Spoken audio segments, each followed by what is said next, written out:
Hello, everybody. I have Jocko Willink here with me today. Most of you watching and listening will know who Jocko is. He's ex-Navy SEAL, very broad social media following, talented author of children's books, an entrepreneur. We've spoken a number of times in the past, and that's always gone really well. The conclusions that he's drawn as a consequence of his vast experience in the military and on the entrepreneurship front dovetail very well with what I've learned as a consequence of working as a clinician and a professor and in the entrepreneurial space over all these decades. We talked about leadership and ethics, and I would say about invitational leadership and ethics, and fleshed out a landscape of description about leadership that makes it not so much a matter of top-down command and order, but of bottom-up formulation of shared vision and shared goals, supplemented by continual communication. And we also talked a lot about the pleasure of mentorship, which is a form of fatherhood, I would say, and the fact that people, men particularly in relationship to fatherhood, have a vested interest and instinctual tilt towards developing the best in other people, and that's a much better way of viewing the manner in which proper hierarchies are structured than one that relies on the assumption that people are fundamentally motivated by power. You know, maybe the best of us is motivated by the opportunity to serve the best in other people. And I really think that that's a possibility. And I would say that's also a hallmark of Jocko's style and message. Well, Mr. Willink, let's start by talking about your tour. So when were you on tour? A few months ago, I went on tour. This was the second tour that I did. And the first one I did was right at the beginning of COVID, right before COVID. In fact, I may have been the super spreader of COVID. Oh, yeah, probably. Because I did San Francisco, New York, LA, DC. I was like in all the places where eventually COVID spread really quickly. And I had been to all of them, and who knows? Or you helped us get over it quicker. That's Yes. how I would look at it. You're welcome. Yeah. So this one was a few years later, and I just did 5 or 6 cities this time. And what was nice was the one that was in Chicago, we brought a crew in and we filmed it and we're going to release it. So when's that coming out? I'm not sure yet. All the editing and everything isn't done yet, but we'll put it out there. So why do you think people, and what do people tell you? Why do people come and see you? What is it that you're providing to people, do you think? I think people want to come see me and want to connect with me in real life because they've listened to my podcast a lot. Yeah. So I think that has a lot to do with it.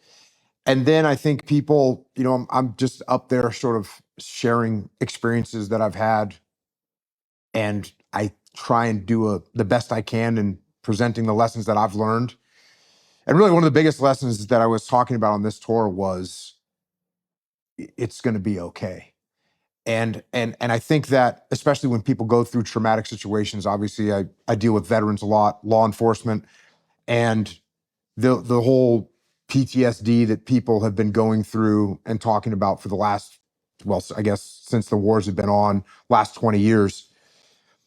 And a lot of times someone would go through traumatic experience and they'd have bad feelings about it. They'd have regrets about it. They'd have things that they wish they would have done differently. And one of the main themes I was telling people during this tour was that's totally normal and it's okay. It's okay to think, oh, I lost some friends and sometimes I feel sad about it. Well, yeah, of course. Mm-hmm. Like that's normal. That's fine. In fact, if you weren't sad about it, there may be something wrong. Because I think that people have been told for a while that, oh, if you're feeling sad, there's something wrong with you. When I actually don't think there's anything wrong with when you feel sad. You feel sad? Yeah, you lost friends. You're going to feel sad. Oh, you were in combat. You had to do some horrible things. You did some things that you regret. There's nothing wrong with that. People make mistakes. Things don't turn out the way that they wanted them to. We made decisions and there was a bad result at the end of that decision. And instead of thinking, oh, I'm a terrible person, no, it's like, you made a mistake and that's okay, and you got to move on. Yeah, And well, that's the tricky part, I think, with regards to, say, post-traumatic stress disorder or regret. Because it's one thing if you're sad because you've lost people. It's another thing if you're blaming yourself because you believe, and maybe with some cause, that you've made a mistake. And often people don't know what to do about the fact that they've made a mistake. So maybe we could talk about that a little bit, because some of the people who are watching and listening will have made mistakes, and some of them are hanging themselves out to dry because of it, right? I mean, especially if you make mistakes that have had fairly dramatic consequences.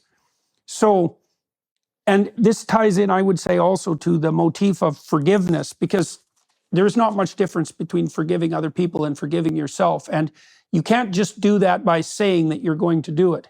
So what I've observed clinically, and I think this works philosophically as well, is that what you want to do to set things right, which is to atone, is to lay out what you've done that you think was wrong. Provide yourself with the best possible defense. So, there's a reason in our legal system that we start with the presumption of innocence, which is a miracle. Because like tyrannies start with the presumption of guilt. And the reason they do that is because everyone's done something wrong. And if you dig around enough in anyone's life, you'll find a reason that they're culpable, a reason to put them away. And so the fact that we presume innocence is a complete bloody miracle. And I can't figure out how we ever managed to get that right. But you got to do that with yourself. So imagine you're taking yourself to task because you did some things wrong. It's like, okay, list them out in your imagination or write it down. But then you got to defend yourself as thoroughly as you possibly can, which doesn't mean you're trying to get yourself off the hook. It means that you're trying not to take yourself apart more than is necessary. And then you might ask, well, if I've done something terrible, maybe what's necessary is that I commit suicide, is that like I pay the ultimate price for my sins. And people will do that when they're depressed. And that's not right, because actually what you want to do to atone is to set yourself back on the right track. So the precondition for forgiving yourself is, first of all, to sort out whether or not you're accusing yourself too viciously, like a tyrant. But then let's assume that there's some leftover evidence, compelling evidence that you did do something wrong. Okay, now you have to figure out what you did wrong, and you have to figure out what you would have done differently and what you will do differently in the future. And then my sense is, and I think this works out psychologically, is that if you can set yourself up so that you've learned from the mistake you made so you wouldn't repeat it, then you get to go on with your life. And I think that's also what you do with people around you. I mean, you might want to forgive someone maybe who hurt you when you were young, for example, because you don't want to carry that burden around. It's like, it's been 20 years, you're still mad about it. It's like, well, you got tortured, plus you're still angry about it, so that's not good for you. But to forgive someone so that you can heal a relationship means that they have to confess what they did, they have to assess why it was wrong, they have to come up with an alternative way of behaving, and then they have to swear, by all that's holy, so to speak, that they're not going to do that again in the future. And then I think, and you might say, that the devil in your mind that's still accusing you might say, well, what you did is so terrible that you should never be let off the hook. And I would say to that is that if that's the criteria that you use for judgment, then everyone's doomed, because everyone makes mistakes in their lives. And I would say probably everybody makes unforgivable mistakes. And so if we're going to take ourselves apart about that permanently, then we're all ruined.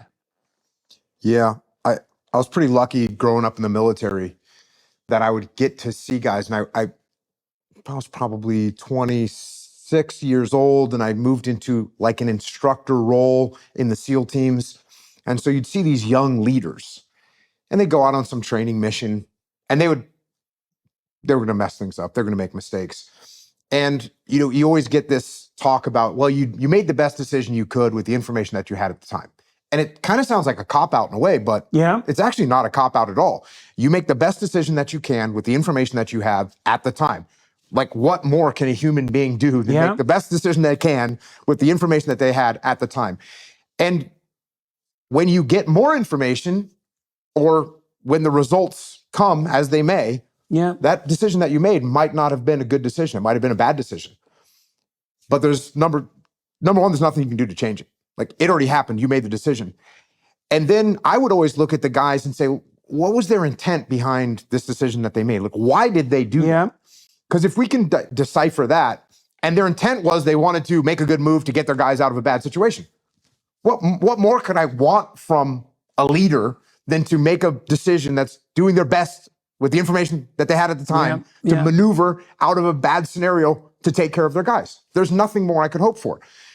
So as long as I think you peel back the onion and you kind of review what happened, you say, oh yeah, I made the decision at this time. Of course, if I had this other information, I change it, but I did what I did. The result was not what I wanted. It's not what I intended. Here we are. And now you can either beat yourself up, or you can say, here's some lessons I've learned from it. And you know, the first book that I wrote was called Extreme Ownership. The opening chapter of that was a fratricide that took place where I was the guy in charge, where one of my SEALs killed a friendly Iraqi soldier in a terrible situation. And of course, you know, we could go back and the hindsight's 2020, and I could have done this, and I should have done this, and I should have done something else. And I didn't. And that's on me. And so I think, you know, that initial part, if we're going to talk about forgiveness, the first part of that is taking ownership, to say, yep, this was my call. This was my decision. This is the move that I made. That's me. Mm-hmm. It's not anybody else, it's me. Mm-hmm. Because the minute you start saying, well, this person did that, and this person's, you know, the enemy did this, and we didn't expect that. The minute you start casting blame on other people, now I think you're lying to yourself. Mm-hmm. And I think that's going to cause more problems. So saying, yes, this was a decision I made. This is the information I had at the time. It ended up being a bad decision. Here was my intent behind it, and I've got to move forward. If you want to, you know, I always talk about you want to learn, but you don't want to dwell. Yeah, if you dwell on the past, if you dwell on the mistakes that you made, like you said, everybody is just doomed. Well, so the tricky issue there, I think, is that people who are taking themselves apart, they're often conscientious people. And so, well, they'll assume that taking ownership in your terms means raking yourself over the coals. And the crucial thing to establish there is like, well, yeah, you have to rake yourself over the coals until you learn, but no more than that, because after that it's counterproductive. Is what you're trying to foster is improvement, right? Now, and then in terms of making a case for your innocence, that's where analysis of ignorance is useful. You know, you said, well, and it's a question of conscience. Did you make the best use of the information that you had available at the time? And one answer is, well, yes, but I had sparse information. And then you have to ask yourself, well, could have you been more informed if your eyes would have been more open? That's a willful blindness issue. But it's definitely worthwhile to, when you're making a case to defend yourself, to see how much of the sequence of events that resulted in the unfortunate conclusion was attributable to situation. There's a classic mistake in thinking that people make called the fundamental attribution error. So imagine that you're driving along on the road and somebody cuts you off and you say, well, that son of a bitch. It's like, and then, you know, you find 2 blocks later that you're in the same situation in terms of the positioning of the automobiles, and you cut someone else off. And it's harder to do a situational analysis than to do a personal attribution. And so people will default to a personal attribution, that son of a bitch. And that can turn around to bite you, because it's difficult when you're retroactively assessing something you've done to take into account all the situational factors. But that is definitely something you do if you're mounting a defense for yourself. And that's part of that presumption of innocence. So we could say, if you're trying to get yourself out of something like post-traumatic stress disorder, we would say, well, how would you make the case for yourself if you began with the presumption of innocence and that there were situational factors? Make the strongest possible case. So you do that. Now, if there's some residual issues that you have to contend with, like the fact that you were willfully blind, or, you know, maybe you weren't protecting your men, maybe you were going for the promotion because you're more ambitious than you should be, like, that speaks to intent. But you shouldn't convict yourself until all the arguments that are in favor of your innocence have exhausted themselves, right? And that is the way that our legal system is set up, and there's a good reason for that too. And then knowing also that atonement is possible and forgiveness appropriate when you've learned your lesson, and that's also very useful when you're disciplining children. So, for example, when my kids were young and I used to have them sit on the steps when they were, acting like barbarians, I should clarify that. You discipline your children when they're acting in a way that isn't appropriate for their age in accordance with universal human judgment. So you should discipline your children when they're disgracing themselves. And the reason you should do that isn't because they're bad kids or because it reflects badly on you or because you're angry, but because if they continue to act that way, other people aren't going to want to have them around. And that's not good for your kids. So you discipline them. So I say to my son, for example, go sit on the steps till you can act like a civilized human being, or whatever terminology is appropriate when he's young. And the rule was, well, as soon as you get yourself under control, problem solved. Well, it's the same with past sins, so to speak, as if you failed to hit the target properly, but you figured out why, and now you know how you would chart your course differently in the future, done. And it's also the case that even most negative emotion that you experience in relationship to past memories only emerges because there's a hole in your adaptive structure. So imagine at some point in the past you fell in a pit and you don't know how you got there. Well, that emotion is going to remain hot and dangerous until you figure out why you fell in.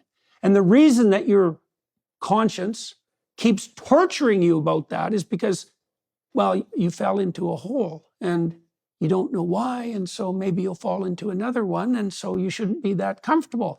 But if you can figure out why, and you can reevaluate your aim or your course so that that isn't going to happen in the future, well, even psychologically, your own conscience will let you off the hook if you've reconfigured your pathway. And you do that, well, partly by not taking yourself apart to any great degree.